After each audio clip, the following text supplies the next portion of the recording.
මේ ලෝකේ සාර්ථක වෙන්නේ හැමෝම කරන දේ ඊට වඩා හොඳින් කරන කෙනාද? එහෙම නැත්නම් කවුරුත් නොකරපු දෙයක් කරන්න බලන කෙනාද? අපි අද කතා කරමු ඒ සම්බන්ධව.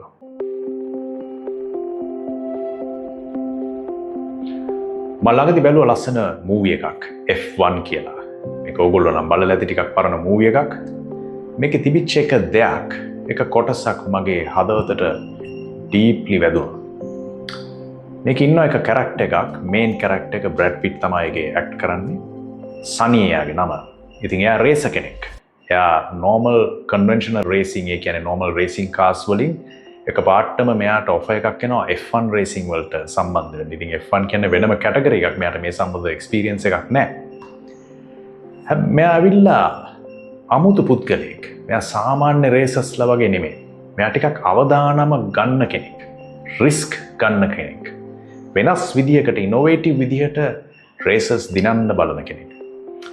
එක තැනකදී තියෙනවා F1 රේස් වලට මෙයා අලුත් නිසා මෙයාගේ කාර් එක දැන් අලුත් කාර් එකක්. මේ කාර් එකේ ස්පීඩ් එක මදි. ඉතින් මෙයා දන්නවා අනිත් කාර් එක මට දිනන්න බෑ. මේ ස්පීඩ් එක මදි මේ කාර් එකේ. ඉතින් මෙයාගේම කාර් එක මෙයා හප්ප ගන්නවා. හප්ප ගත්තාම F1 වල තියෙනවා රූල් එකක්. එහෙම වුණාම ඉස්සරහින් එනවා සේෆ්ටි කාර් එකක්. ඉතින් ওই සේෆ්ටි කාර් එක ආවට පස්සේ හැම කාර් එකක්ම වේගය අඩාල වෙනවා.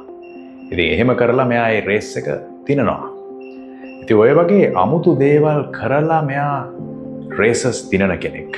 රිස්ක් එකක් අරගෙන වෙනස් දෙයක් කරලා රේසර්ස් දිනනවා. ඉතින් මෙයාගේ මැනේජර් එක තමයි මෙයාට කියනවා, "සනී ඔයා මොකද්ද මේ කරන්නේ? ඔයා අපිවත් හියුමිලියේට් කරනවා. අපිවත් ලැජ්ජාවටපත් කරනවා. ඔයා මේ කරන දේෙන් වෙන්නේ අපේ ගෲප් එකේ නමයි කැත වෙන්නේ. ඔයා වෙනස් දේවල් කරනවා. ඇයි එහෙම කරන්නේ?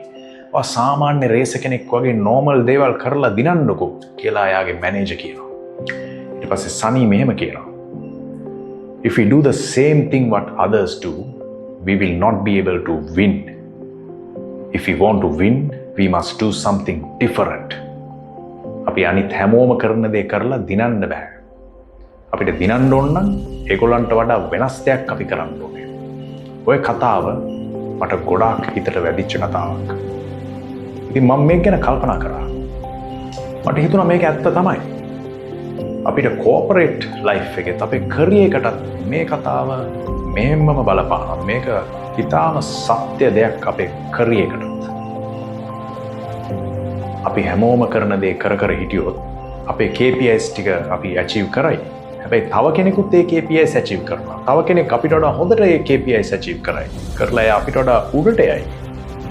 අපි කොච්චර හොඳට ඒ performance කරලා efficiency වැඩි කරලා අපේ area එකේ උඩට ගියත් කවදා හෝ දවසක තව කෙනෙක් අපිව පාස් කරගෙන යන්න පුළුවන්. මොකද අපි කරන්නේ, එයා කරන්නේ එකම දේ.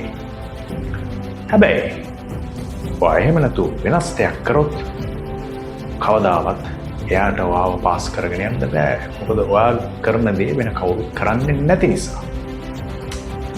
ඉතින් මේ සීරීස් එකේ The F1 Way කියන සීරීස් එකේ අපි කතා කරන්නේ ඕකයි.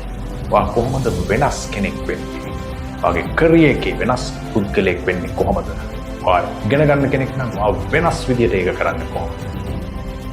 අපි කොහොමද වෙනස් පුද්ගලෙක් වෙන්නේ කියන එකයි මේ The F1 Way කියන සීරීස් එකේ කරන්නේ. මේක F1 Way කියලා නම් කරන්න හේතුව මම මේ F1 මූවි එකෙන් තමයි මේක ඉන්ස්පයර් වුනේ. The F1 Way.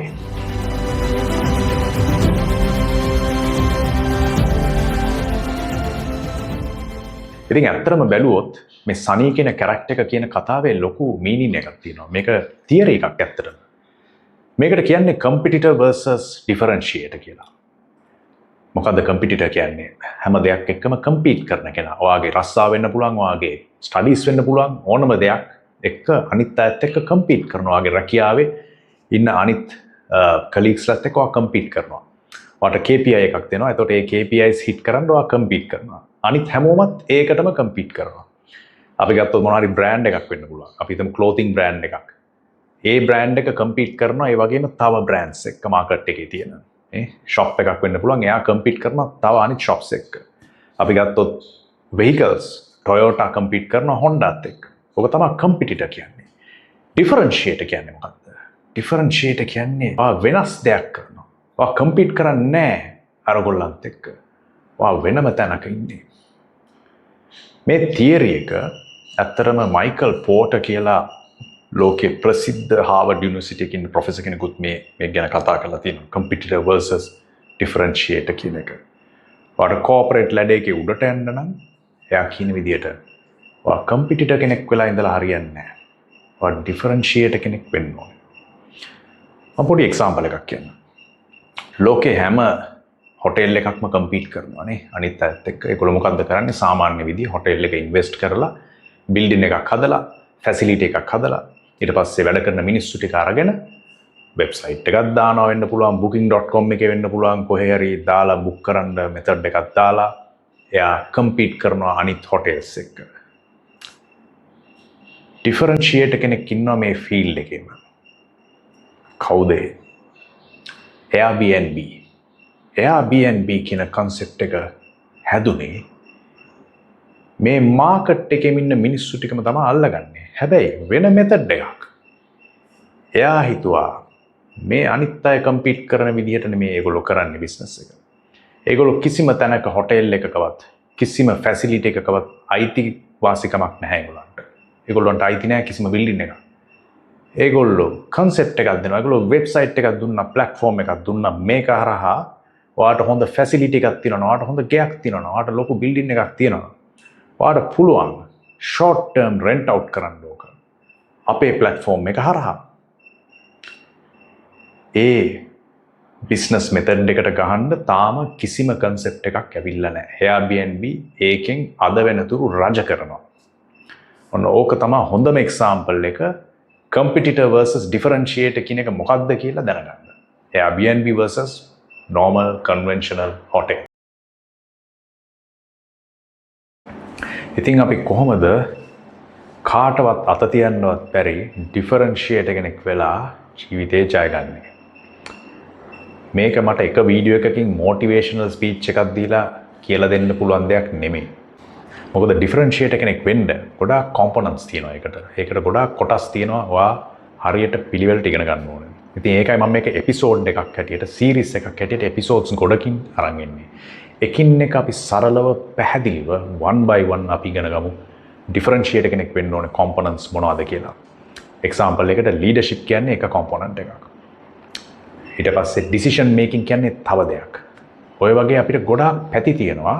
ඩිෆරන්ෂියේටර් කෙනෙක් වෙන්න කොහොමද කරන්නේ කියන එක ඉගෙන ගන්න ගොඩාක් පැති ටිකක් තියෙනවා. අපි මේ කරන්න හදන දේ ලේසි දෙයක් නෙමෙයි. ඒක අමාරු දෙයක්. අපි කරන්න හදන්නේ ලෝකෙම ගඟ ගලාගෙන යන පැත්තට යනකොට අපි අනිත් පැත්තට ගමන් කරනවා වගේ වැඩක් තමයි මේ කරන්න හදන්නේ. අමාරු වැඩක්. හැබැයි මේක කරොත් ඔයා ඩිෆරන්ෂියේටර් කෙනෙක් වෙනවා. ඔයා අනිත් අය කරන දේ නෙමෙයි කරන්නේ. ඔයා වෙන දෙයක් කරනවා. Airbnb වගේ හැමෝම ලෝකේ තියෙන හැම කම්පනි එකක්ම නෝමල් හොටෙල් මාකට් එකේ කම්පීට් කර ස්ට්‍රගල් කරනකොට ඔයා Airbnb එකක් වෙලා වෙනම මාකට් එකක් අල්ලගන්නවා. ඔයාගේ වැඩ කරන තැන ඔයා වෙන දෙයක් කරනවා. අනිත් හැමෝටම කරන්න බැරි දෙයක් ඔයා කරනවා. එතකොට ඔයාගේ පොසිෂන් එක වෙනස්. ඔයා අනිත් හැමෝත් එක්කම ඉන්න පොසිෂන් එක නෙමෙයි ඔයා ඉන්නවා වෙනම ලෙවල් එකක්. එතනට යන්න අමාරුයි. හැබැයි එතනට ගියොත් ඉන්න ලේසි. ඒක නිසා අපි මේක ෆලෝ කරගෙන යමු. F1 way කියන එක මම එපිසෝඩ්ස් දිගටම ගේන්න. මගේ බලාපොරොත්තුව තමයි මාසෙකට මේකෙන් වීඩියෝස් දෙකක් විතර ගේන්න. අපි සීරීස් එකේ එපිසෝඩ්ස් 6ක් විතර වගේ මේකේ කරන්න බලාපොරොත්තු වෙනවා. ඉතින් ඒ 6 ඉවරුනාට පස්සේ මම හිතනවා ඔයා මේකේ හොඳ තැනකට එයි කියලා. ඉතින් අපි ඊළඟ වීඩියෝ එකේදී හම්බෙමු. මොකද්ද පළවෙනි කොම්පොනන්ට් එක ඩිෆරන්ෂියේටර් කෙනෙක් වෙන්න ඕනේ කියලා. ඉතින් මම ආරාධනා කරනවා ඔයගොල්ලන්ට දිගටම අපිත් එක්ක මේ ගමන එන්න. අපි කම්පිටිටර් කෙනෙක් වෙන්නේ නැතුව ඩිෆරන්ෂියේටර් කෙනෙක් වෙමු.